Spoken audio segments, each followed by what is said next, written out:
या राज्याचे वित्तमंत्री म्हणजे ज्याला अर्थमंत्री म्हणतात ते अजितदादा. या जिल्ह्यातला कोणता माणूस फोडून आणावं, कुण्या पक्षातला फोडून आणावं, हे अजितदादाच्या कानापाशी जाऊन बोलतात की नाही. फोटो बघितलेत मी व्हॉट्सअप इकडं तिकडं. मग कोणता नेता फोडून आणावं आपल्या पक्षात हे जर अजितदादाच्या कानाजवळ जाऊन बोलत असतील तर मला वाटतंय अजितदादाचं कान आणि आपल्या आमदार साहेबाचं तोंड एकदम चिटकून आहे.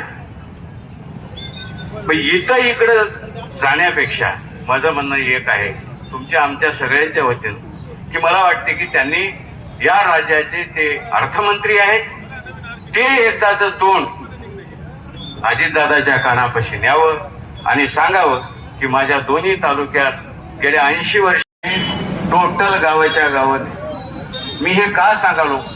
मी सांगायसाठी इथं नाही, मी एक वाक्य बोलतो की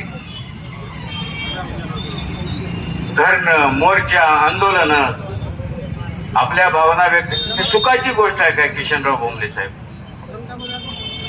हे सुखाची होय का. पण ही वेळ काय येते